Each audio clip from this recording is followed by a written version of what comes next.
bienvenue à ce deuxième panel de la journée. Donc, mon nom est Magali et j'ai l'honneur de modérer ce panel et je dois vous avouer que nos panélistes sont très excités de partager tout ce qu'ils voient par rapport à l'IA et comment l'IA va justement transformer le transport et la logistique dans les prochaines semaines, mois et années. Je pense qu'avec la présentation de M. Mainville tout à l'heure, c'était très édifiant sur ce qui s'attend au niveau du transport routier. Maintenant, on va l'élargir à l'ensemble de la chaîne logistique. Donc vraiment, l'objectif de notre panel cet après-midi, c'est de regarder un petit peu, on a identifié 4 piliers, on aurait pu aller en chercher beaucoup d'autres, mais on va focuser sur 4 piliers par rapport à comment l'intelligence artificielle aujourd'hui a un impact dans le transport des marchandises. Ces piliers sont... Excusez. Les piliers sont donc tout ce qui est l'optimisation des opérations en transport, l'automatisation et la gestion des ressources humaines, tout ce qui a trait aux processus administratifs, qui sont aussi des gros sujets, et finalement tout ce qui est la stratégie et les enjeux vis-à-vis de l'implémentation. Implémenter de l'IA dans une organisation, que ce soit une petite organisation ou une très grande organisation, il y a beaucoup d'enjeux. L'enjeu d'acculturation au niveau de l'expertise, puis les enjeux aussi d'investissement.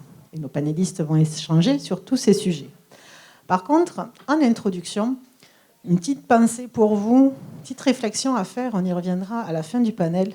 Pensez-y, nous sommes peut-être la génération à devoir gérer pour la première fois dans nos équipes à la fois de l'humain et de l'intelligence artificielle.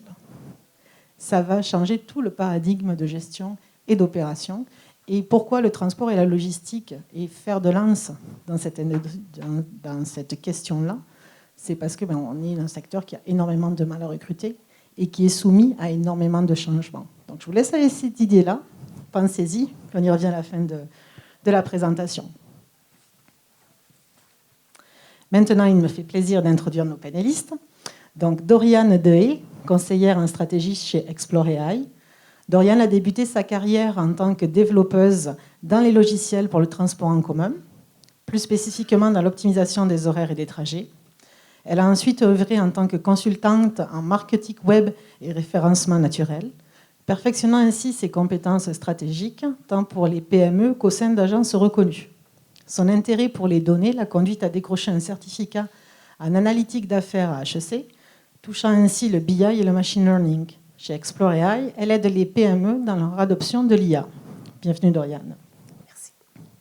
David Proulx, CEO de Bullseye AI, dont David est un entrepreneur en série, passionné par les technologies émergentes. Depuis 2022, il se consacre pleinement à l'intelligence artificielle et à l'automatisation. Il les considère comme des leviers essentiels pour transformer les entreprises. À travers Bullseye AI, il a démontré le potentiel commercial de ces technologies en facilitant la transformation opérationnelle de plusieurs organisations. En parallèle, il est le cofondateur et Chief AI Officer chez HoloMD, une entreprise basée à Washington, D.C., où il développe des agents d'IA, d'aide à la décision pour les psychiatres et travaille sur des outils innovants de suivi thérapeutique à distance. Gros sujet. Édouard Coup, CEO de Meli AI Solutions. Édouard est un leader axé sur les résultats, passionné par l'accélération de la digitalisation de la chaîne d'approvisionnement et l'optimisation des processus d'affaires.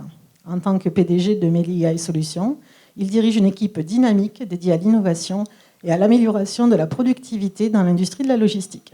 Merci Édouard. Et finalement, Mathieu Charbonneau, détenteur d'un baccalauréat en géographie urbaine et sociale de l'UQAM et une maîtrise en administration des affaires de l'École des sciences de gestion. Après avoir enseigné au Collège de Maisonneuve au sein du département de géographie, il se joint à l'Association québécoise des transports et des routes AQTR en 2004 comme directeur technique. Il devient en 2008 le directeur général du centre de formation de l'AQTR, Transform. De décembre 2012 à janvier 2024, M. Charbonneau a dirigé la grappe métropolitaine en logistique et transport de Montréal, Cargo-M. Il siège entre autres sur différents conseils d'administration, dont celui du Fonds Climat du Grand Montréal. Mathieu, bienvenue. On aurait pu faire plus court. Bon, maintenant, on va vraiment s'intéresser au sujet. Merci à vous tous. Donc là, la parole est à vous. Peut-être on va commencer avec le premier pilier, le pilier sur l'optimisation des opérations et gestion du transport. Et donc, David, je vais me tourner vers toi pour commencer. Et on va aller chercher quels sont les cas concrets, d'usage concret où l'IA a déjà démontré un impact significatif dans le transport des marchandises. Bien, on vit vraiment à une époque fantastique. Là, parce que, je pense que dans notre société, on manque de monde intelligent. Puis, en tout cas, si on se fie aux résultats des différentes élections dans le monde. Et puis ici, on verra bien. Et puis, on a maintenant accès à tout ce potentiel-là cognitif sur demande pour quelques sous de la requête. Et tout le monde ici est familier avec c'est quoi un API? Oui? Bon, un API, grosso modo, c'est quand tu as du code qui permet de connecter deux systèmes ensemble. Si vous n'avez pas d'API, vous en avez quand même. C'est du monde que vous payez à l'heure pour faire l'interface, le protocole d'interface entre deux applications puis qui rentre les données. Mais aujourd'hui, avec l'IA, on est capable de prendre n'importe quel type de données puis de le structurer de la manière qu'on a exactement besoin. Donc, je vais donner des exemples concrets que j'ai faits ou que j'ai vus, plus que j'ai fait. Donc, par exemple, quelqu'un qui a énormément de coupons qui vient des carrières, là, du 3/4 net, 0,3/4, toute la terre, peu importe. Puis, il va chercher ça de différents carrières. Tous les documents sont différents. Mais lui, dans son système, ça doit être entré de la même manière. Donc, il y a quelqu'un qui passe son temps à rentrer ces données-là, alors qu'un IA peut faire ça instantanément. Les bons de connaissement, combien d'heures au Québec sont gaspillées à l'entrée de bons de connaissement? Bien, toutes ces choses-là, ça peut être automatisé, rentré dans le TMS, puis trié comme si un humain a la capacité cognitive de lire un courriel puis de trouver l'information pertinente dans un courriel, un IA est capable de le faire. Donc, il y a beaucoup de ces tâches-là qu'on est capable d'automatiser. Puis pour l'optimisation des trajets, là, NVIDIA coopte. NVIDIA se tue à mettre des centaines de millions de dollars dans des modèles qui vous donnent gratuitement si vous utilisez leur serveur. Donc, tu sais, de grâce, n'allez pas brûler de l'argent gouvernemental, je regardais ça pour tantôt, mais brûler de l'argent gouvernemental en subvention pour créer vos propres modèles quand cet argent-là pourrait aller dans les écoles et les hôpitaux, quand NVIDIA a créé un modèle hallucinant pour faire ce travail-là qui donne. Donc, c'est fou. C'est et tu peux en dire un petit peu plus sur ce que NVIDIA fait, sur certains exemples? Oui, bien, je ne vais pas prendre tout votre temps, là, mais c'est bon. On a 1 heure, hein, c'est ça, Noël? C'est bon. Donc, NVIDIA a des trucs qui s'appellent des NIM. Donc, grosso modo, c'est des modèles. Okay? Puis en passant, là, en 2025, là, entraîner son propre modèle, ça prend une bonne raison. Là. Parce que le meilleur moyen de brûler de l'argent après entraîner son propre modèle, c'est partir une usine de batterie. Là. Fait que c'est comme... C'est le meilleur moyen. Donc, NIM, tu as NVIDIA, qui est une immense compagnie, qui crée des modèles de reconnaissance optique, des modèles pour l'écriture, des modèles pour la saisie de données, des modèles pour tous des trucs que les business ont besoin. Puis, ils les donnent si, au lieu de faire vos inférences sur Microsoft Azure, vous allez les faire sur NVIDIA. Puis, ça a le même niveau de sécurité. T'sais. Puis, même si on parle de Microsoft Azure, il y a un paquet de modèles gratuits utilisables. Puis, dernière critique du gouvernement de la journée. Peut-être. Tu sais, on a donné 240 millions à Cohere en Ontario, là, en décembre. Mais ce modèle-là est loin de performer aussi bien que Llama de Meta, qui est gratuit. Puis là, on va dire, oui, mais il est canadien. Bien, prends ton Llama, mets-le sur un serveur canadien, puis il est canadien, ton Llama. Non, mais puis si vous n'êtes pas d'accord, débattons, ça va me faire plaisir. Là. Donc, tu sais, il y a toutes ces ressources-là qui existent. Puis réinventer la roue, réinventer ces choses-là en 2025, ça n'a aucun sens. Puis je vais finir une petite parenthèse. Après ça, je me tais. Donc moi, je fais beaucoup d'inférences en psychiatrie par intelligence artificielle aux States. Okay? Inquiétez-vous, c'est quelqu'un de l'ordre au Québec, inquiétez-vous pas, on ne soigne pas de Québécois. Ils sont protégés. Donc, je fais beaucoup d'inférences, puis ça coûte cher à un moment donné. Fait que là, à la conférence, je vous dis comment ça va vite. À la conférence de NVIDIA, il y a 3 semaines, le GTC, le plus gros show de l'année, grosse discussion sur comment créer ton propre modèle en faisant de la distillation. Fait que là, tu as quelqu'un d'AT&T qui a dépensé des millions à prendre ChatGPT 4o pour entraîner un modèle qui coûte moins cher pour mettre des tags sur les appels entrants du système téléphonique. Diminution, 70 % d'économie sur chaque appel d'inférence. Fait qu'à toutes les fois que tu appelles un AI, c'est le fun, 70 %. Fait que là, on sort tout de là, puis on se dit, ouais, OK, bon, il va falloir s'entraîner nos propres petits modèles pour faire les petites tâches faciles pour sauver. Puis là, comme Gemini Flash sort, puis ils disent, ben non, on va te faire ça moins cher. Viens faire l'appel chez nous, on va te faire ça à 4 % du prix. Bien là, 4 %, c'est déjà pas mal mieux que l'autre qui était à 30 % du prix. Fait que là, OK, bien là, mon projet de 6 mois devient un projet de 2 jours. Puis là, cette semaine? Oui, cette semaine, OpenAI sort la série 4.1, fait que le 4.1 Nano, il accote le prix de Google. Mon projet de 2 jours vient de devenir un projet de 2 minutes. Donc, le coût, le temps, c'est maintenant. Là. Il faut le faire maintenant. Il y a des gains en ce moment. Puis je me tais. Je pense qu'on pourrait aller plus loin, mais une chose qui est intéressante aussi, donc on voit l'accélération finalement des outils qui sont mis à disposition pour que les entreprises embarquent et développent leurs projets. Et donc, quels sont les principaux freins à l'adoption de l'IA que tu vois? Deux choses. Ils sont gouvernementaux puis ils sont culturels. Gouvernementaux, dans le sens que, malheureusement, tu sais, au Québec, on a... Je suis encore réparé du gouvernement. On a cet enjeu-là que tous les projets d'amélioration numérique vont toujours avoir la pause de 4 à 6 mois pour l'obtention de subventions. Le projet est rentable, il y a un ROI positif, mais on va quand même attendre 4 à 6 mois, tout à coup, qu'on pourrait aller piger de l'argent et que le gouvernement paierait un morceau. Donc ça ralentit. Puis vous savez, comme moi, les subventions, il faut sauter à travers des cerceaux pour faire des choses que le gouvernement demande, puis ainsi de suite. Fait que ça ralentit énormément l'adoption. Puis l'autre chose, malheureusement, c'est culturel. Souvent, ce que j'entends au Québec par rapport aux États-Unis, c'est que, mais là, ça va enlever des jobs. Mais enlever des jobs, c'est ça, des gains d'efficacité. Tu sais, si on veut augmenter notre PIB par habitant, il y a un seul moyen, là. C'est soit qu'on enlève des habitants, ce que je ne recommande pas, là, d'autres pays l'ont fait par le passé, puis c'est pas top, ou on augmente notre productivité. Là. Puis si on veut augmenter notre productivité, bien, c'est d'accepter que des robots font notre job. Là. Puis moi, je suis sûr d'une chose, là, dans un CHSLD, là, si j'ai le choix, puis là, j'enlève les robots logiciels, je m'en vais dans les robots physiques, là. Si j'ai le choix entre un bain par semaine par un humain ou un bain par jour par un robot, là, je prends un bain par jour par un robot. Là.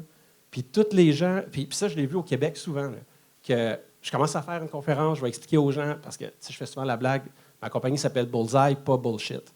Fait que la première chose que je fais, c'est que j'explique aux gens qu'est-ce qui est faux, l'espèce de buzz faux qu'on a vu sur Internet, puis qu'est-ce que l'AI peut vraiment faire aujourd'hui. Puis là, après ça, quand le staff voit qu'ils ont peur pour le changement que ça va faire dans leur job, bien là, il a le voir la direction, puis il essaye que ça ne se fasse pas. Tu sais, ton exemple de Guérit est excellent, mais tu sais, qui ici paye quelqu'un pour rentrer des données dans son organisation? Tu sais, bien, vous brûlez de l'argent. Mathieu? Oui, mais peut-être dans cette gestion, c'est dur de te suivre. Hein, mais dans la gestion du changement, c'est sûr que il y a la crainte de l'employé qui va dire ben c'est ça, je vais perdre l'emploi. Je pense qu'en transport, c'est moins présent. Il y a beaucoup d'emplois, oui, il va y avoir une automatisation, il va y avoir certaines tâches, mais dans plusieurs cas, les gens vont rester. Fait que nous, qu'est-ce qu'on voit quand on amène un projet? C'est sûr, la haute direction, les gens d'opération, ils comprennent assez vite les rendements, ils comprennent. Mais l'employé, ces externalités positives que des fois, ils ne voient pas. Souvent, nous, dans notre cas, c'est de la location, prévision de main-d'œuvre. Donc, c'est souvent des emplois ou les employés qui ont leur horaire une semaine avant. Donc là, il y a une prévision. Ils sont rendus à 2 semaines, ils sont rendus à 3 semaines. Donc, ils ont cette visibilité-là, conciliation travail-famille. Fait que ça, ils aiment ça. Puis, comme un certain coach le dit, de mettre la bonne personne dans la bonne chaise, bien, avec toutes les données, puis de rouler vraiment une optimisation, de mettre les bonnes personnes sur les bonnes tâches qui sont qualifiées, mais ça les rassure aussi. Fait que ça, d'amener ça dès le début aux gens qui vont l'utiliser, puis qu'en bout de ligne, des fois, ne sont même pas informés de ce projet-là, juste quand il va être déployé la semaine d'après. Puis là, ça crée vraiment une barrière. Mais de l'expliquer dès le début, je pense que ça peut aider beaucoup aussi. Là. Doriane, d'un point de vue stratégique? Bien, par rapport à l'emploi, ce qu'on voit beaucoup, nous, sur le terrain avec les entreprises à qui on parle, c'est qu'il y a souvent les goulots, puis les gens vont avoir de la misère à embaucher à certains postes clés, névralgiques de l'entreprise, spécifiquement à l'estimation ou à faire des prix de projet, tout ça, souvent des gens d'expérience, des gens qui sont sur le bord de prendre leur retraite, tout ça. Très difficile de remplacer ces gens-là. Et on veut croître l'entreprise, mais c'est très difficile de croître proportionnellement cette équipe-là qui est capable de faire des bonnes estimations valides ou quand on se trompe, ça coûte cher. Donc, quand on met en place des processus qui vont accélérer, ne serait-ce que peut-être un tiers de leur travail, ou est-ce qu'il y a une partie qui est manuelle, c'est comme si on rajoutait 2 personnes dans l'équipe, et puis à ce moment-là, on sort plus d'estimation. On gagne proportionnellement plus de mandats, la compagnie va croître sans avoir ce goulot-là. Ça, c'est vraiment un des gros avantages qu'on voit sur le terrain. Donc là, je pense que la meilleure personne pour nous en parler, c'est Édouard, par rapport à ce que vous faites avec Mélie. Oui, je suis d'accord vraiment sur le changement de culture. C'est difficile à accepter tout ça, surtout quand la personne sait que sa job va se faire remplacer par un robot. Il faut aussi donner beaucoup de matériel pour aider cette personne-là à dire, OK, ta job ne sera pas perdue, tu t'en vas dans la valeur ajoutée plus. Et ton rôle peut être plus haut et tu peux gagner plus et ta vie va être meilleure dans tout ça. Nous, on a déjà aussi travaillé avec des entreprises que les gens sont syndiqués. Donc, faire l'implémentation de l'IA, ce n'est pas juste faire le projet tel quel, qui est relativement, comme tu dis, facile à faire. Les organisations, les dirigeants savent, mais ne mettent pas assez d'efforts pour aussi donner la formation nécessaire aux gens qui, à place d'entraîner des robots, mais la personne qui doit, mettons, babysitter le AI, mais ça aussi, il y a une formation, puis il y a un petit peu d'accompagnement à faire là-dessus, puis il n'y en a pas fait assez. Fait que souvent, ça devient une espèce de goulot d'étranglement, mais aussi une résistance au changement, en disant, écoute, ça ne marche pas, je ne veux même pas l'essayer, puis on va en parler un petit peu plus tard sur la performance de l'IA, puis on est quand même pragmatique. Moi, je ne suis pas quelqu'un qui... L'IA ne va pas remplacer, mais va copiloter. L'humain reste au cœur de la décision. Mais la personne qui, surtout les personnes qui sont affectées, doivent savoir que c'est eux qui vont prendre la décision. Puis cette psychologie-là qu'il faut aider à mettre en place. Ça, c'est vraiment du soft là, dans le projet, mais en aspect technique, je suis d'accord 100% que taper un bon connaissement dans un système, c'est la bullshit. Ouais. Et donc, peut-être, Édouard, pour continuer par rapport à ce que vous faites et par rapport à ce que tu disais, David, sur l'automatisation justement de ces processus chronophages que plus personne n'a envie de faire aujourd'hui. Donc, est-ce qu'il y a des défis de mettre en place ces projets-là avec les organisations? Est-ce que c'est relativement facile? Et quand ils les ont implémentés, qu'est-ce qu'ils font avec? Comment ils poussent plus loin? Oui, bien, absolument. C'est difficile d'accepter une nouvelle technologie, un peu comme dans le web, en l'an 2000, le nouveau web est embarqué, le monde ne savent pas c'est quoi qu'on s'en va dedans. Il y a toujours une résistance d'une part qui s'en va là-dedans.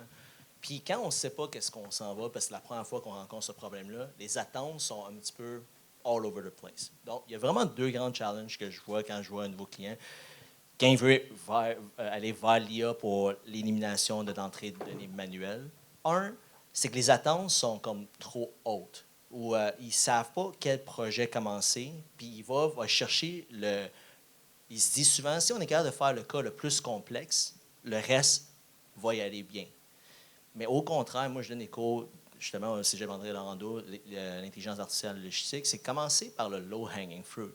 Puis c'est vraiment un concept, ça sonne simple maintenant devant un panel, devant les gens qu'on parle ici, mais quand on est dans le projet, on ne se réalise pas, puis il faut se rafraîchir en disant, c'est quoi le low-hanging fruit? C'est facile. C'est celui qui a le plus d'impact, moins de risques. On va l'utiliser ça comme un cas d'exemple, puis on va le faire, l'implémentation de l'IA, montrer un success story, ensuite communiquer ce success story-là dans l'organisation, qui a montré à tout le monde, il y a un win.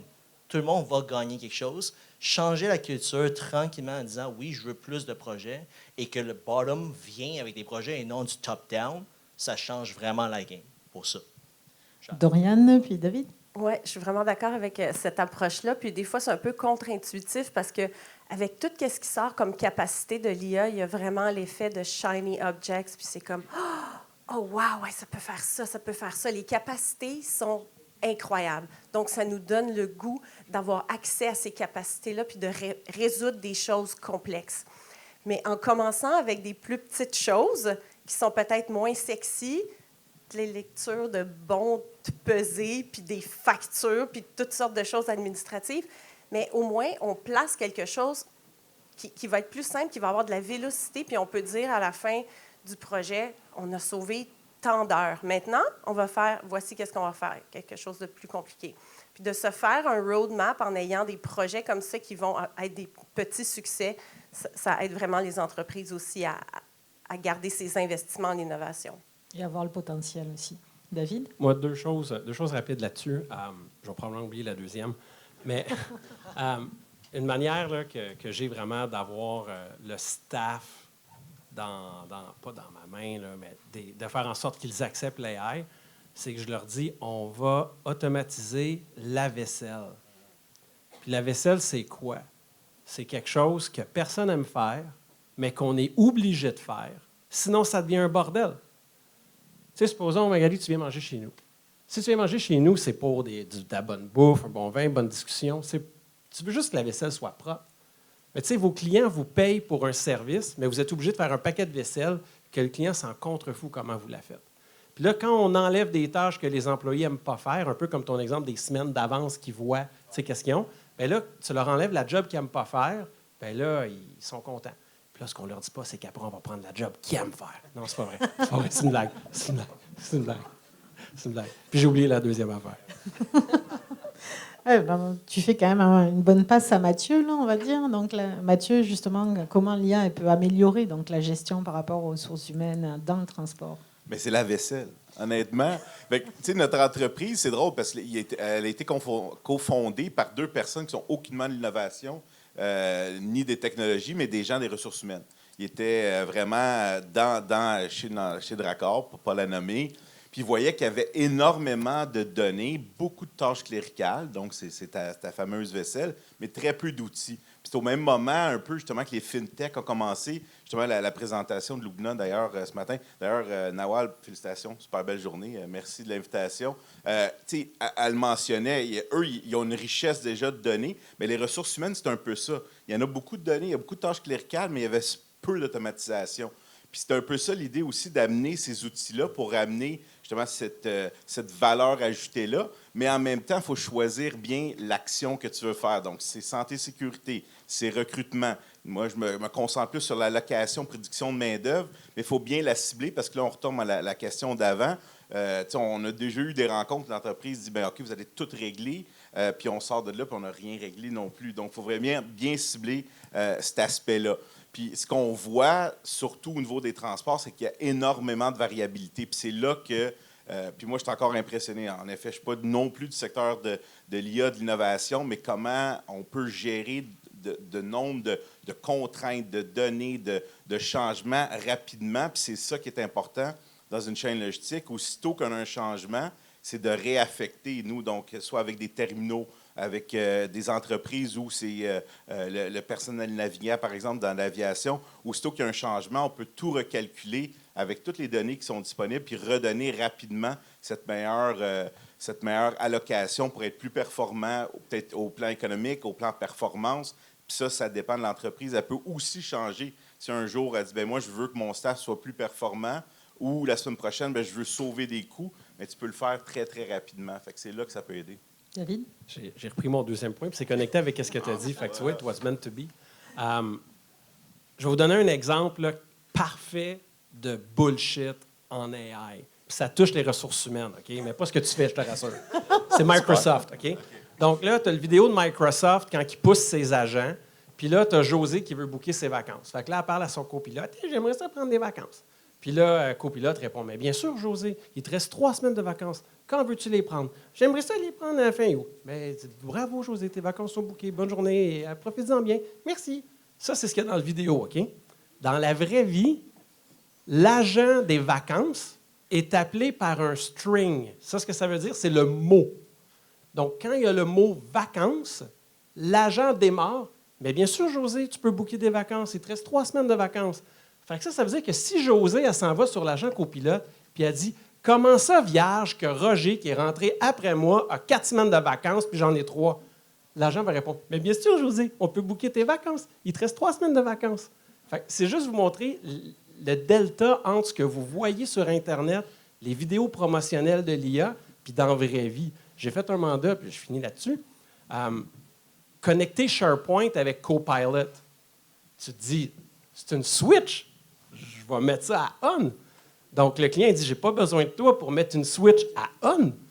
J'ai dit, OK, je vais faire un test avec... Je te donne un défi, je te parie. On va faire un test de variabilité. Est-ce que l'agent répond toujours la bonne chose ou non? Puis s'il répond plus que 80 % du temps la bonne affaire, tu ne me payes pas. Fait l'agent, ça l'hallucinait dans le tapis. Parce que ce que tu veux faire, c'est la même requête plusieurs fois, tes mesures, tu les mets une à côté d'autre, tu prends un AI puis tu mesures le résultat. Puis une autre affaire de fou, combien de monde dit « je ne veux pas aller sur OpenAI pour la sécurité ». Tu dois l'entendre, celle-là. Toutes tes discussions d'un agent copilotes bâtis dans Microsoft AI Studio vont dans la même table qui est Conversation Transcript. Ça veut dire que ton IT guy là, qui a accès à ça, il a accès à toutes les conversations, autant de la réceptionniste que de la présidente. Depuis Merci d'avoir dit toujours. présidente en passant, parce que d'habitude, c'est la réceptionniste et le président. Ouais, mais tu vois Merci. comment je suis inclusif, là? Ouais. C'est vrai. Donc, Mais tu sais, c'est fou. Puis ça, Microsoft s'en vante pas, là. Mais c'est vrai qu'il y a l'aspect de sécurité des données, c'est très important, puis je ne veux pas minimiser. C'est juste que ça fait 20 ans que les gens mettent leurs informations dans Facebook, puis à ce moment-là, comme quand est-ce que... Qui s'est posé la question? Donc, continuons de nous en soucier, mais réalisons dans quel monde on vit aussi. Je pense que ça ouvre quand même la discussion sur un sujet qu'on n'avait pas mis, mais je crois qu'il est très important de parler maintenant, c'est la donnée. La sécurité de la donnée, la qualité de la donnée et comment on va utiliser. Parce qu'on le sait, on l'a vu en transport logistique, on peut avoir énormément de données, mais quelle est leur qualité, leur transférabilité, comment on le partage dans un écosystème pour qu'au final, ça alimente l'IA d'une façon utile. OK. Bon, bien, premièrement, je sais, je m'excuse, mais vous m'avez dit d'y aller. Vas-y. Tu veux y aller? Je ne veux pas tout le temps jumper sur la POC. Je vais. OK, je vais. OK, c'est bon. Donc, si vous avez un beau projet subventionné à 80 avec mes impôts, vous allez prendre un humain pour faire le labeling des données. Mais si vous voulez être moindrement productif, ce que vous allez faire, vous allez prendre un IA pour labeler les données. Donc, si vous avez un fouillis de données, puis le fouillis de données, il faut définir le fouillis, là, parce qu'il y a quand même un bordel qui est au-dessus des capacités de l'IA. Là. Mais de faire un nettoyage de données, puis de l'extraction de données dans des données non structurées, puis les labeler avec l'IA pour les nettoyer, c'est totalement possible. Il y a un œuvre de charité que j'ai aidé, il y avait 65 000 dossiers clients, dossiers de donateurs depuis 20 ans, puis sur 3 systèmes différents, puis il faut les mettre ensemble dans notre système. Puis là, ils voulaient comme prendre quelqu'un pendant 6 mois à faire ça. Je dis non, on va faire un script, on va faire un appel à OpenAI, puis ça va te classer ça, puis un après-midi, c'est fait. Là. Donc, tu sais, il y a cet aspect-là pour la donnée. Oui, ça prend de la donnée, mais s'il vous plaît, prenez pas mes impôts pour cleaner votre donnée. Là. C'est vu parfois comme un frein, mais je pense que on a vu beaucoup d'exemples pendant la journée aussi. On voit que toutes les capacités technologiques qu'on a maintenant nous permettent de passer d'un état à l'autre beaucoup plus facilement. Avant, ah non, mais là, j'ai un projet là, de structuration, j'en ai pour 6 mois pour faire. Non, il y a sûrement une façon de faire plus rapide. Là. Donc, des fois, avec l'IA, on va accélérer des choses, mais des fois, on va faire complètement quelque chose de nouveau. Puis, il faut avoir cette ouverture-là aussi, pas juste penser à refaire les mêmes choses plus vite. Je vais ajouter un petit peu plus, un aspect plus pragmatique ou plus pratico-pratique pour les transporteurs. Tu sais. Oui, l'IA accélère les choses. Il y a des outils qui peuvent aider à enlever les aspects manuels. Mais c'est quoi la qualité du résultat extrait? Et est-ce que ça fait un impact dans les opérations par la suite qui coûte plus cher que l'erreur qui a été produite par l'IA? Je pense que les attentes maintenant, ou un petit peu de ton exemple de vidéo de Microsoft qu'on peut tout faire, c'est ce qu'ils font, ces compagnies-là, des OpenAI, des NVIDIA, on peut toutes les faire. Dans les projets, quand vous allez implémenter, puis je partage mon expérience avec mes clients, les clients voient ces vidéos-là. Tout le monde a ses attentes, tout est 99,9% bon, précis. Mais qu'en réalité, modérer les attentes, surtout avec une implémentation d'un projet LIA, modérer les attentes avec un contrôle. Donc, mettons, si on est capable d'automatiser à 80%, on a parlé tantôt, mettre des safeguards, genre, on va bloquer l'automatisation quand il est en bas, qu'il y a une faute ou il y a un doute, ou la confiance est basse, ou il y a une variation de résultats. Mettez un humain, copiloté, utilise le feedback, human in the loop, pour continuer à améliorer le système jusqu'à temps que vous êtes capable de le faire. Puis c'est vraiment ça, comme ça que nous, on a eu du succès, parce que quand on n'atténue pas un petit peu les résultats des clients, on pense que tous les bons connaissements, ils pitchent dedans, ça va marcher. C'est l'idéal. C'est vraiment l'idéal. C'est-tu vraiment réalisable? Pas tout à fait. Il y en a que c'est plus croche, mais vraiment plus croche qu'on pense que ça peut être. Puis même un humain, entre les deux humains à interpréter le même document, le résultat est différent. Donc, comment tu peux entraîner l'IA à lire ce document-là quand les deux personnes lisent différemment? Donc, il y a une adoption, il faut être patient un petit peu avec AI. Puis je prends ce moment-là pour vous partager un peu, de dire, oui, ça va accélérer. Je vous encourage d'utiliser l'IA. Utilisez un peu de contrôle. Prenez le temps de le bien entraîner. Sachez où sont l'impact positif et négatif. Donc, les risques, si on prend un risque, puis si ça fait un impact, comment est-ce que c'est négatif? C'est quoi les processus pour aller rattraper si jamais on fait une erreur? Établis tout ça avant de mettre ça en place. Puis j'espère que ça peut... il faut le faire, mais avec un grain de sel. Peut-être juste par rapport à l'obtention des données, parce que c'est sûr que pour la chaîne logistique, la gestion, la fluidité, on a besoin. C'est toujours un enjeu, il y a toujours un manque. Puis, un des points, c'est qu'il faut aussi démontrer la valeur ajoutée, pas juste à une entreprise, mais peut-être à un secteur. On travaille avec un port en Europe, puis les lignes maritimes ont décidé dans un projet de donner toutes leurs données sur la gestion des conteneurs qui arrivent au port, puis tous les documents qu'ils ont besoin, puis les actions qu'ils ont faites. Puis en faisant ça, on a été capable de voir quand il y a un conteneur qui arrive, puis il n'y a pas eu une action, il y a une action qui a été faite, mais habituellement, avec l'historique de toutes les autres, c'est en retard. Donc, on peut lever un drapeau. Donc, là, ils voient une valeur ajoutée concrète en disant, oui, j'ai partagé mes données, mais en même temps, maintenant, je suis devenu beaucoup plus efficace. Fait que l'effet de collaboration, de groupe aussi, peut être hyper intéressant. Là. Puis, enlever toute la friction, payer pour l'automatisation de l'obtention de la donnée, puis payer pour enlever la friction de l'obtention de la donnée. Tu sais, exemple, un mandat que j'ai fait pour une entreprise en cryogénie, le gars, il fait juste parler, puis la soumission va se faire au grand complet en allant pooler les données du système comptable, puis tout, puis le document, il est fait. Puis là, ça, c'est du temps de plus qu'il y a avec sa femme et ses enfants le soir pour la fin de semaine au lieu de faire des effing soumissions. Fait que, tu sais, dans vos domaines, vous avez peut-être des gens, tu sais, sur place là, qui transportent le matériel, puis ils ont des formulaires à remplir ou whatever. Bien, faites-le par la voie. Puis là, après ça, quand il se fait offrir là, 50 cents, une pièce de l'heure ailleurs, là, puis qu'il sait qu'il va falloir qu'il gratte du papier, versus chez vous, il n'y aura pas besoin de gratter du papier. Ça augmente votre quantité de données, puis la qualité de la donnée, puis ça peut même aider à la rétention du personnel. Là. Plein de beaux sujets. Mais tout à l'heure, Édouard, tu as quand même fait une route royale pour Dorian sur un sujet qui est important pour toi, sur les éléments clés pour réussir l'implémentation d'une stratégie d'IA dans une entreprise de transport. Bien, on a parlé, c'est ressorti quand même beaucoup aujourd'hui, de bien choisir les projets.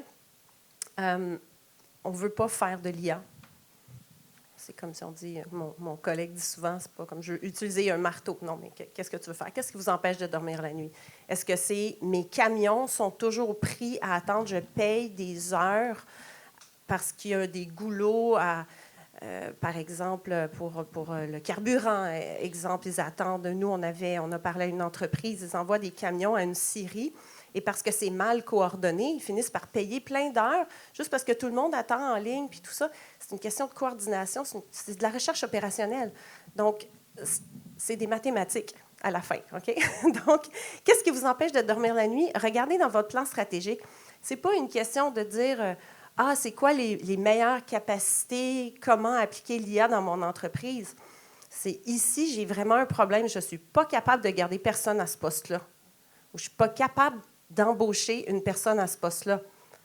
On a une équipe de 3, j'en ai besoin de 4. OK, mais je vais peut-être accélérer certaines tâches. Pourquoi ce poste-là, personne n'est là? Bien, il y a peut-être des tâches plates, etc. Donc, vraiment, cette notion de choisir le projet, il y a un effet cumulatif aussi. Des petits projets qui font qu'avec un certain volume, on gagne beaucoup à la longue. Avoir de la vélocité, s'ajuster. David parlait tantôt de les prix qui changent constamment, les nouveaux modèles. Il faut partir sur des bases. On est sur du sable mouvant un peu. Okay? C'est un peu déstabilisant, mais c'est un peu ça la game qui joue en ce moment. Puis si vous étiez là ce matin, Francis parlait de la courbe d'innovation. À un moment donné, il faut comme dire, bien là, je continue juste à faire qu'est-ce que je fais ou je me donne de l'espace d'innovation. Puis, dans l'espace d'innovation, pour moi, il y a beaucoup le mot expérimentation. Expérimenter, des fois, ça ne marche pas. Donc, la notion de ROI est super importante, mais pensez aussi au gain de valeur dans l'expérimentation. Des fois, c'est la 3e itération qui va fonctionner. Mais il faut les avoir faites, les 2 autres, avant. Donc, OK, ce projet-là, on n'a pas eu notre ROI, mais finalement, on repart sur une autre base, puis on sait qu'est-ce qui n'a pas marché. Donc, je trouve que ce sont des réflexes super importants quand on aborde ces nouveaux projets-là, innovants, de garder ça en tête pour ne pas s'asseoir dans des réflexes d'anciens projets, parce que là, on marche sur du sable mouvant. On construit la vie en vol. Ah ben là, soit là, on n'est pas d'accord. Parce que l'idée du sable mouvant, il y a un bout qui fait peur, c'est de dire, je vais attendre que ça se calme pour bouger. Puis les Québécois, on est vraiment bons pour attendre. Peut-être que ça vient de nos services de santé, je ne sais pas, mais qu'on est vraiment bon pour attendre. Moi, à la place, la façon que j'imagerais ça, c'est pas le sable mouvant. C'est que vos processus, c'est comme bâtir une auto ou n'importe quelle machine que vous avez, puis les modèles, c'est le moteur qu'on va mettre dedans. Puis le moteur, il roule sur le fuel de celui qui a fait le moteur.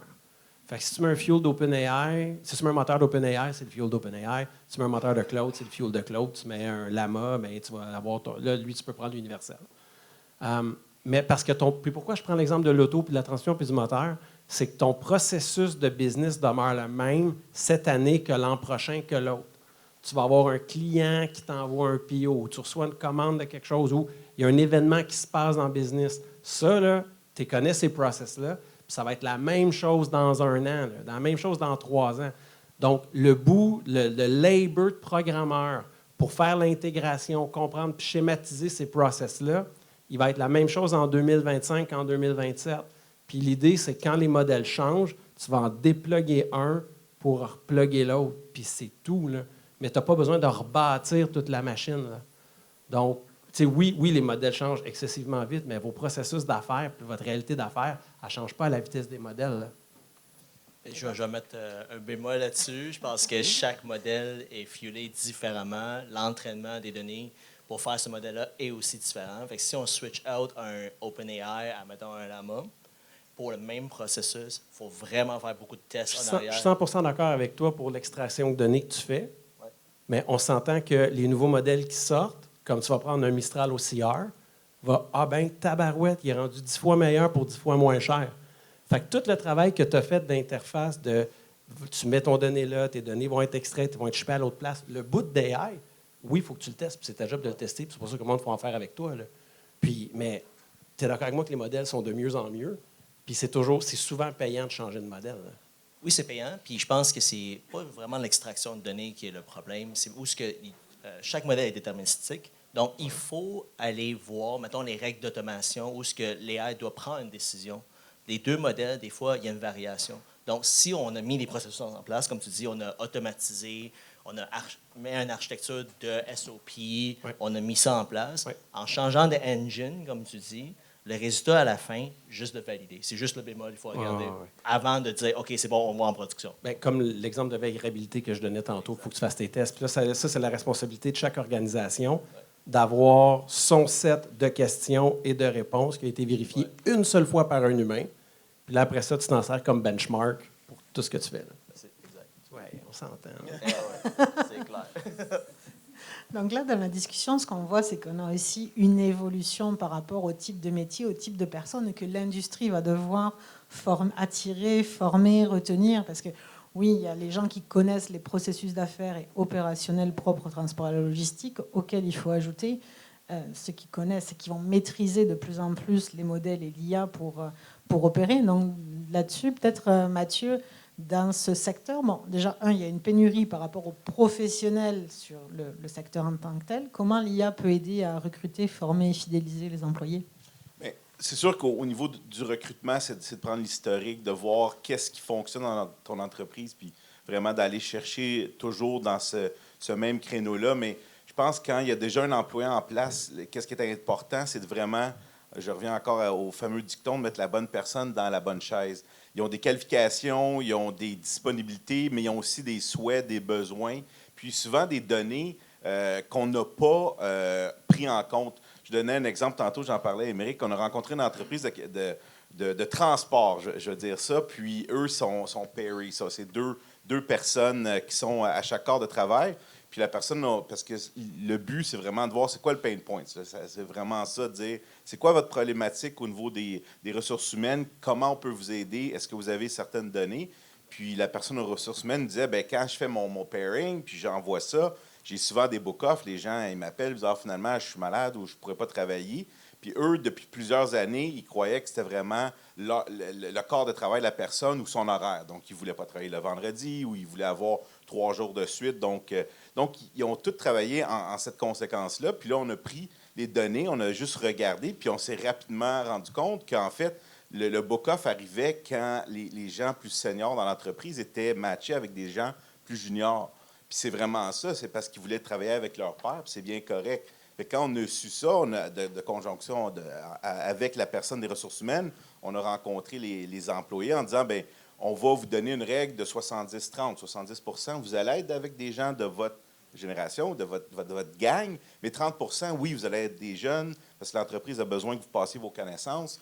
Puis de cette façon-là, dans l'allocation des corps de travail, ils ont vu vraiment le retour positif pour eux, puis ils étaient beaucoup plus à l'aise, puis les book-offs ont vraiment diminué. Puis c'est la même chose, peut-être au niveau de transport, de voir d'où la personne est géographiquement, de la signer à des endroits qui est plus proche pour elle. Au niveau du camionnage, de plus en plus, on a les données sur leur éco-conduite, sur leur performance. Donc, d'assigner des gens qui sont peut-être plus performants au niveau urbain ou sur le longue distance. Donc, c'est vraiment de comprendre aussi ton employé, qu'est-ce qu'il aime, qu'est-ce qui est bon, qu'est-ce qu'il veut faire, puis vraiment d'intégrer tout ça. Mais encore là, il faut cette donnée-là pour feeder notre algorithme, mais c'est des choses qui sont disponibles souvent ou qui peuvent l'être. Un point à rajouter sur ce sujet? Je peux donner des exemples concrets parce qu'on parle beaucoup de modèles et techniques, mais je pense que c'est le temps de peut-être amener ça dans le transport. Donc, chez nous, on commence avec un document et on fait de quoi avec ça. On structure l'information, on automatise ensuite un processus. 2 exemples que j'ai préparés pour vous aujourd'hui. Le premier, c'est avec le port de Montréal. Donc, quand le port il reçoit le bateau avec plein de conteneurs, il y a des manifestes, des centaines de pages à extraire. Nous, on regarde à identifier les matières dangereuses, identifier lequel qu'on a besoin d'informer Transport Canada, mettre un bon dashboard en place pour que quand un container tombe dans le yard, on est capable de dire est-ce que c'est des batteries ou est-ce que c'est du nuclear waste, puis on a besoin d'une grande quarantine. Donc, ce genre de choses-là, on part par les données. Encore une fois, beaucoup d'automatisation, puis aussi un aspect de transparence de données. On est capable de voir les données plus rapidement sur un PDF de 500 pages. Puis ça, c'en était un. Deuxième, on a gagné un meilleur prix pour le meilleur off-shelf l'année passée, c'est d'assembler les documentations des courtiers de douane. Donc, les transporteurs qui passent des documents aux courtiers, les courtiers passent, c'est très, très, très messy, là, on s'entend ces documents-là. On est capable d'assembler ces informations-là, créer des shipments, envoie ça à CBSA, il clear. Comme ça, le camion n'a pas besoin de faire des temps d'attente aux douanes, il est déjà pre-clear. On voit une vitesse d'amélioration pour le shipment clearance. On voit une diminution d'erreurs aussi, malgré que les courtiers de douane peuvent toujours reprendre le dossier puis corriger 5 jours plus tard. C'est toujours fun de l'avoir dès qu'en premier coup. C'est exactement combien de tarifs et tout à charger. Ça, on est capable de l'améliorer beaucoup. Puis ça, c'est parce que l'humain fait un grand pourcentage d'erreurs, surtout un vendredi après-midi, mais l'IA est au moins constant dans les erreurs. Il fait des erreurs, mais au moins ils sont constants, puis ça reste à ce taux-là.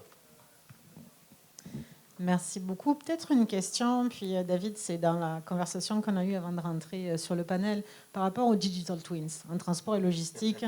On en parle beaucoup, puis je trouvais ton point de vue intéressant, étant donné que souvent, les gens sont abordés en disant ben, on va faire un digital twin de ton organisation et tu vas voir, ça va t'aider à te transformer. Bien, c'est moi, il y a 2 affaires que le monde en IA m'aime pas. C'est, je crois, 0 puis une barre dans l'IA prédictif, puis je prétends en débattre avec n'importe qui.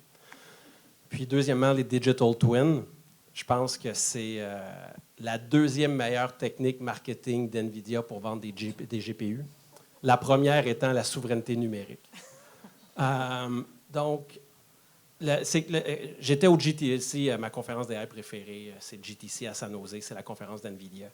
Puis, il y avait des gars de, je ne vais pas les nommer, mais une compagnie montréalaise qui était là, qui donnait un talk. Puis, il expliquait les digital twins, comment ils avaient fait les digital twins, puis comment c'était cool, le digital twin. Puis là, après ça, pour ne pas les embarrasser, parce que moi, j'aime beaucoup poser des questions embarrassantes, vous l'aurez peut-être deviné. Fait que pour ne pas les embarrasser, vu que, tu sais, on est des 2 Québécois, je vais les voir après dans le corridor. Puis je disais, hey, guys, c'est super cool ce que vous avez fait techniquement, là, mais à quoi ça sert?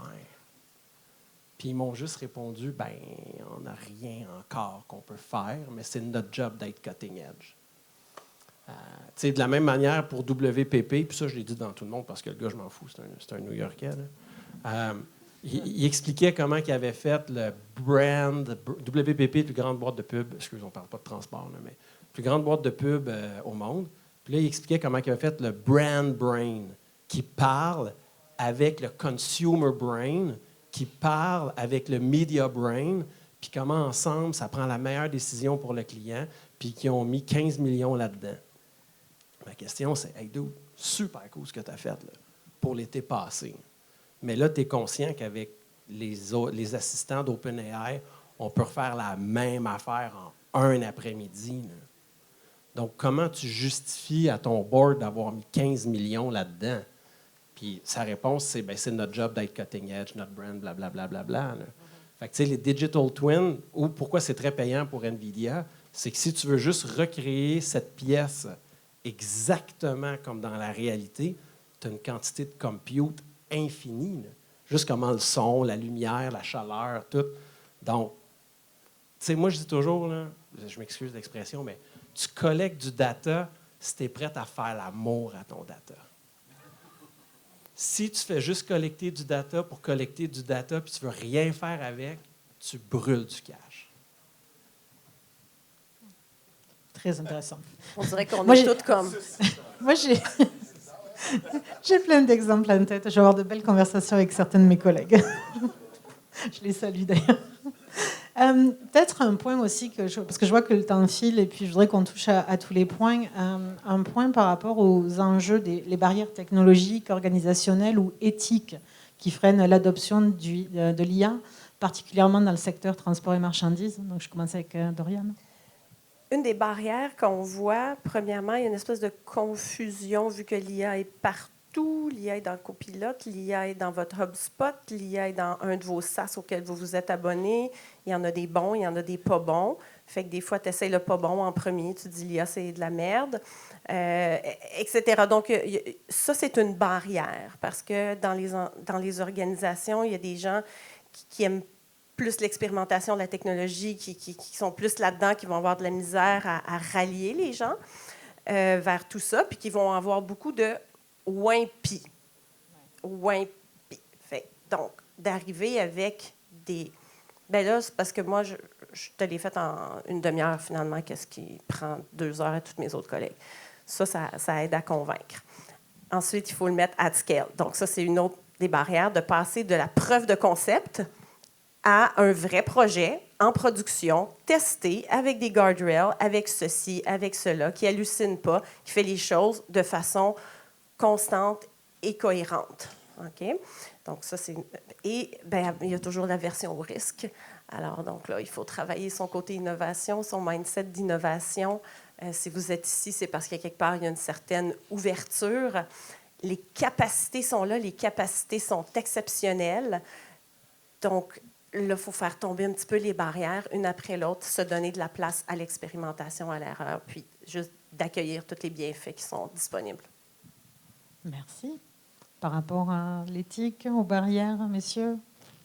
Bien, on a eu la discussion un peu ce matin. Nous, c'est plus de l'aide à la décision qu'on fait. Donc, c'est un peu comme ça qu'on s'en sort aussi. Donc, il n'y a pas d'automatisation directement. On vient justement suggérer la façon optimale. Donc, c'est souvent comme ça qu'on aide aussi à une acceptation plus facile. J'ajouterais l'explicabilité. C'est sûr que l'IA, quand il sort une réponse, on ne sait pas pourquoi il est sorti la réponse. C'est difficile de faire confiance à continuer d'utiliser l'IA. C'est sûr que ce n'est pas dans mon domaine spécifiquement, mais quand on parle plus des affaires cognitives ou quelque chose qui n'est pas super, super clair, puis ça prend plusieurs facteurs pour prendre une décision, demander pourquoi, ou le fournisseur de ce IA-là, de dire pourquoi et comment ils ont arrivé à cette décision-là, ça va encourager les gens à adopter aussi de l'intelligence artificielle. Bien, moi, je suis comme un mini-wheat, là. J'ai un côté givré puis un côté fébrantien. Je fais quand même de la psychiatrie par intelligence artificielle, puis j'ai des patients qui utilisent mon agent tous les jours. Puis des patients qui ont des problèmes psychiatriques. Fait que, quand on parle d'éthique, il y a des gros enjeux, des questions auxquelles je dois réfléchir. Puis, moi, je suis I'm the AI guy, là, fait qu'il y a un super psychiatriste qui est dans l'équipe, mais on a ces discussions-là au quotidien. Puis c'est important de les avoir parce que c'est la santé des patients. Mais quand c'est le temps de mettre un système pour optimiser des routes, pour brûler moins de fuel, ou que c'est le temps de faire de l'entrée de données, il n'y a pas de débat éthique, là.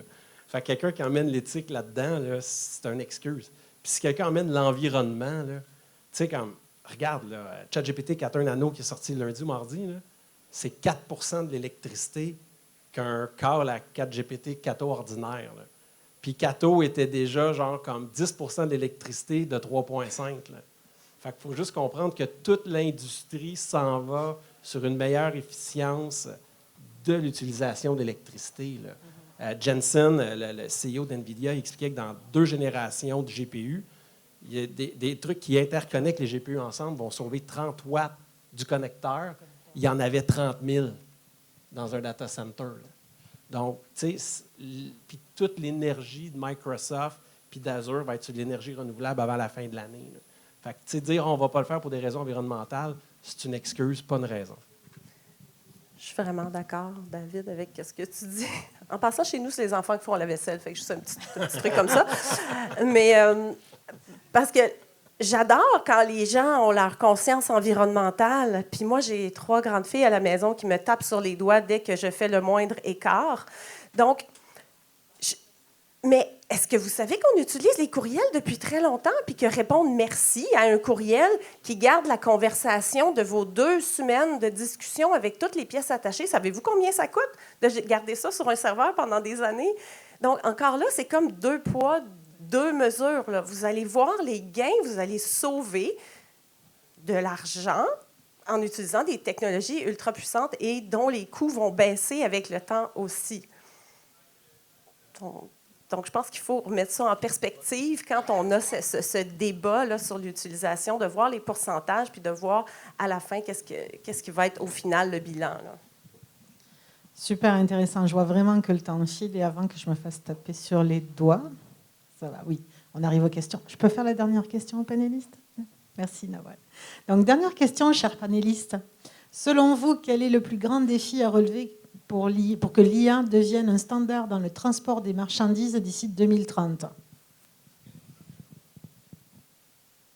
Ben, moi, je pense qu'il n'y en a pas, parce que ceux qui ne l'auront pas fait ne seront plus là. Ouais, c'est la même réponse, c'est exactement. Adapt or die. Bien, d'un, c'est peut-être s'éduquer aussi. Il faut que les entreprises aient cette capacité-là aussi, de bien s'entourer, d'avoir des gens aussi à l'interne qui ont cette vision-là. On a rencontré beaucoup d'entreprises, 20, 30 employés sont dédiés aux tâches. Catherine, ce matin, elle disait, là, c'est une des entreprises hyper innovantes. Puis moi, je la salue. Là, elle est plus innovante que plusieurs autres entreprises beaucoup plus grandes qu'elle, qui ont des équipes dédiées. Donc, il faut cette vision-là aussi, mais il faut y donner le temps.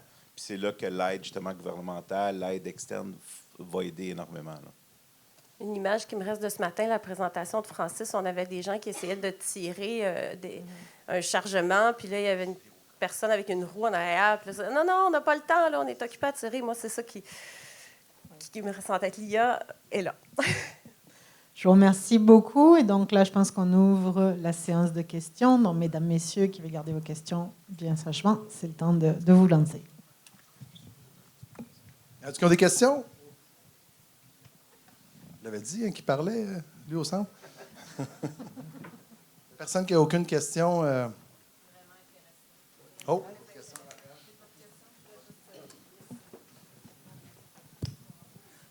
Merci pour votre présentation. Moi, je reviens sur un point de David par rapport à l'utilisation des jumeaux numériques ou des digital twins. Je reviens sur votre point de vue, comme quoi les jumeaux numériques ne rajoutent pas de valeur ajoutée pour le moment. Je me pose la question, est-ce que votre avis se pose sur tous les secteurs ou est-ce que vous parlez d'un secteur donné? Bien, OK. Il y a une utilité aux jumeaux numériques, là, c'est d'avoir des super de belles maquettes que tu peux rentrer dedans en mettant un casque, là, Apple Vision Pro, puis tu as vraiment l'impression que tu es dans l'usine. Tu sais, il y a aussi, ça l'aide à ce que l'humain comprenne de dire, OK, ah non, quand on va être dans l'usine, cette affaire-là, c'est mal placé, on devrait plus le placer comme ça. Donc, c'est vraiment comme des super maquettes. Au niveau de la simulation, dans le fond. Exactement, exactement.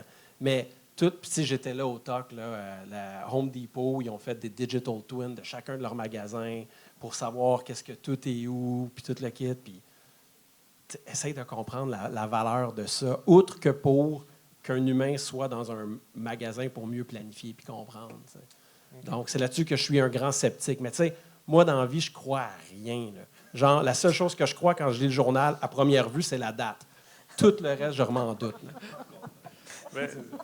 C'est peut-être juste pour clarifier un peu que les jumeaux numériques ne s'arrêtent pas uniquement à une visualisation virtuelle de ce qui existe, mais aussi à un monde prescriptif dans lequel le modèle de simulation, le jumeau numérique, peut pousser des informations aussi dans le monde réel pour contrôler le flux. Peut-être je pourrais donner un exemple d'un flux logistique, par exemple. Ben, mon jumeau numérique peut remonter de l'information du monde réel vers le monde virtuel pour prendre des décisions et les pousser vers le monde physique. Puis c'est là où c'est la force du jumeau numérique. Je comprends votre point si c'est uniquement pour faire de la visualisation. C'est quoi la valeur ajoutée de visualiser le monde réel à travers des lunettes? Mais la force du jumeau numérique, c'est de pouvoir pousser aussi de l'information dans l'autre sens. Mais tu sais, ta question, c'est que tu me demandes, peux-tu faire un Stillman du jumeau numérique quand j'y crois pas? Fait que je peux pas te donner un cas positif au jumeau numérique, outre que la simulation, que justement le cas que tu viens de donner de la fausse donnée, l'envoyer au réel. Attends, non. Oui, en robotique. En robotique, tu vas prendre tes robots, tu vas les faire promener dans un univers virtuel pour qu'ils apprennent, qu'ils tombent, qu'ils se pètent la gueule. Ils apprennent. Tu prends ça, tu envoies ça dans ton algo, puis là, ton robot il est capable d'être dans la vraie vie sans se péter la gueule. Tu en as trouvé un. Parfait. Bravo!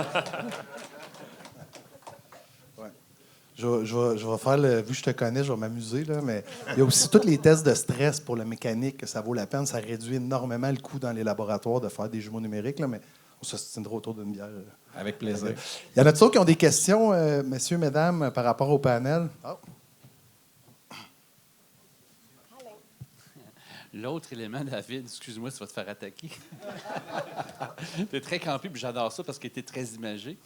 Le fait de peut-être aller plus loin là-dedans, le fait d'accumuler de la donnée quand tu dis que tu ne la traiteras pas, pour moi, la valeur historique de la donnée, elle est immense. Par exemple, on pourrait mettre un senseur sur des machines, outils. On ne sait pas encore quoi faire avec. On va accumuler la donnée, puis un moment donné, peut-être dans 6 mois, je vais avoir des technologies pour l'analyser puis de vraiment avoir des tendances. Donc ça, je pense que c'est important. Il y a du monde avec ce thinking-là qui ont acheté des bitcoins et sont super contents. Tu sais, quand le bitcoin était à 80 cents, ça ne sert à rien, je vais en acheter, on verra bien. Non, c'est pas pareil. Non, mais puis je comprends ton enjeu de la donnée historique. Okay, je suis d'accord.